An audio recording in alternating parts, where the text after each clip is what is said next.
చైతన్ గారు deep sleep లో మనిషి ఉండకపోతే లేకపోతే అసలు సరిగ్గా నిద్ర బ్రెయిన్ ఇంకా అవేకెన్ లోనే ఉంటుంది ఏదేదో ఆలోచిస్తుంది అని అంటారు కదా అలాంటి వాళ్ళే ఎక్కువ శాతం వెయిట్ గెయిన్ అయ్యే ఛాన్సెస్ ఉంటాయి అంటున్నారు అది నిజమేనా? ఇప్పుడు ఒక పేషెంట్ మన దగ్గర వచ్చిండు, ఏడికెళ్ళి వచ్చిండు, పూనా నుంచి వచ్చిండు. ఓకే.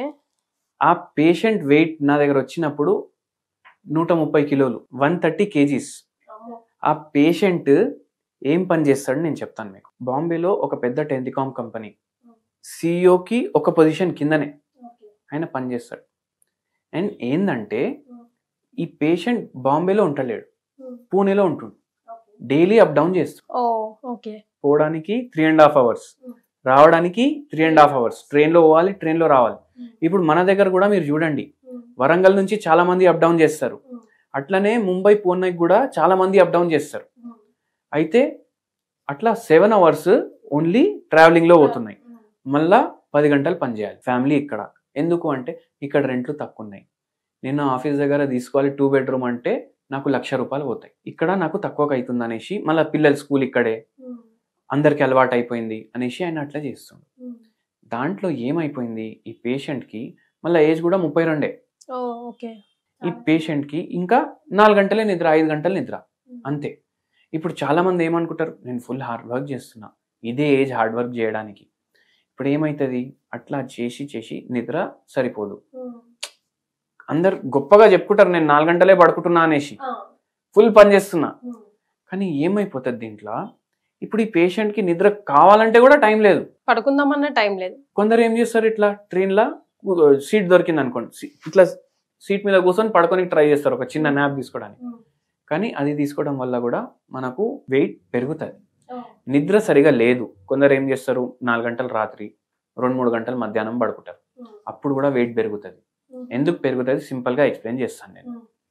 1 day ఎవరైనా పడుకోలేదు అనుకోండి, నెక్స్ట్ డే ఆకలి ఎక్కువ అవుతుంది, నెక్స్ట్ డే షుగర్ లెవెల్ ఎక్కువ చూపిస్తుంది, నెక్స్ట్ డే హార్ట్ రేట్ కూడా ఎక్కువ చూపిస్తుంది. ఎందుకంటే మన స్లీప్ సైకిల్ ఏదైతే ఉంటుంది, మనం 7-8 గంటలు కంపల్సరీ పడుకోవాలి. అట్ అ స్ట్రెచ్ పడుకోవాలి. 4 గంటలు నైట్, 2 గంటలు మధ్యాహ్నం అని కాదు, అట్ అ స్ట్రెచ్ పడుకోవాలి.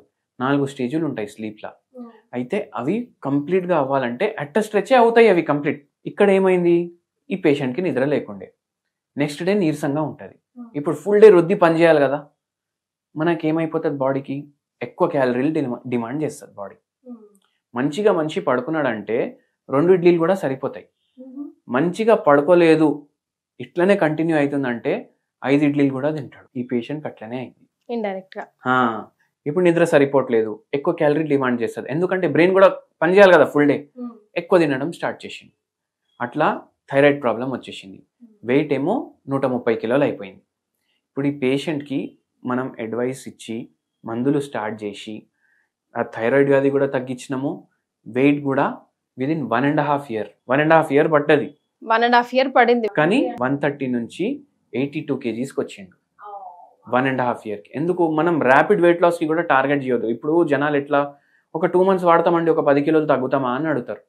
10 కిలోలు తగ్గితే మీ బాడీకే ఎఫెక్ట్ అవుతుంది. అట్లా కాదు, న్యాచురల్ గా తగ్గాలి, స్లో అండ్ స్టడీ తగ్గాలి. మళ్ళా తర్వాత అది మీరు మందులు మానేసినాక మీకు మళ్ళీ వెయిట్ గెయిన్ అవ్వద్దు, బ్యాక్ ఫైర్ కావద్దు. అట్లా మనం ట్రీట్మెంట్ ఇచ్చినాం ఆ పేషెంట్ కి అండ్ వెయిట్ మొత్తం తగ్గించినాం. సో అప్పుడు మీరు ఏం ప్రికాషన్స్ మైండ్ లో పెట్టుకున్నారు, ఎలాంటి ఫుడ్ స్ట్రక్చర్ ఏమైనా చెప్పున్నారా ఆయనకి ఇంట్లో, హోమ్ రెమెడీస్ లాగా అట్లా? ఇప్పుడు ఒక సింపుల్ లాజిక్, మనకు వెయిట్ పెరుగుతుంది, మనకు ఎటువంటి రోగాలు లేవు, అంటే థైరాయిడ్ వ్యాధి లేదు, పీసీఓడి లేదు, పీరియడ్స్ ప్రాబ్లమ్స్ లేవు, షుగర్ లేదు, బీపీ లేదు, ఏ హెల్త్ ప్రాబ్లమ్స్ లేవు, అయినా మనం వెయిట్ పెరుగుతున్నాం అంటే ఏంది, మన నిద్రైనా సరిగా ఉండదు, లేదంటే మనకు ఫిజికల్ యాక్టివిటీ ఉండదు, లేదంటే మన బాడీకి ఎంత అవసరం మనం దానికన్నా ఎక్కువ తింటున్నాం.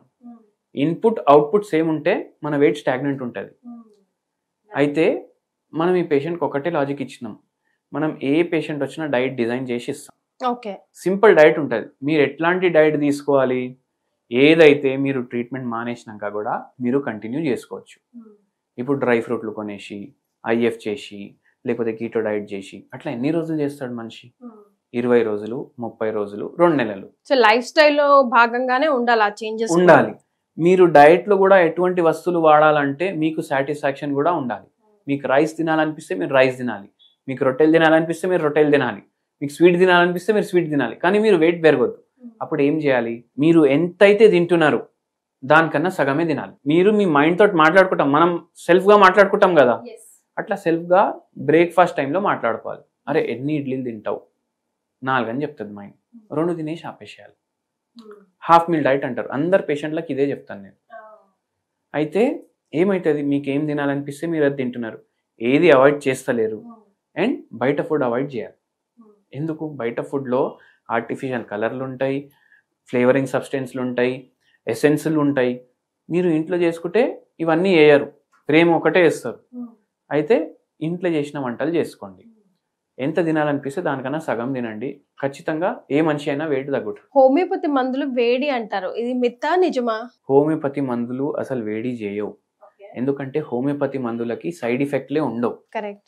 హోమియోపతి మందులు వాడడం వల్ల మన ఇమ్యూనిటీ పెరుగుతుంది. ఇప్పుడు హోమియోపతి ఫార్మసీలో పనిచేస్తారు కదా, మన దగ్గర కూడా పిల్లలు పనిచేస్తారు కదా, వాళ్ళకు ఎటువంటి రోగాలు రావు, ఓన్లీ ఫార్మసీలో పనిచేయడం వల్ల. అయితే హోమియోపతికి సైడ్ ఎఫెక్ట్ ఉండదు. వేడి అనే సైడ్ ఎఫెక్ట్ కూడా కాదు, ఇంకో భ్రమ ఏంటంటే హోమియోపతి మందులు వాడితే ఫస్ట్ పెరుగుతుంది దాని తర్వాత తగ్గుతుంది అని చాలా మంది అంటారు.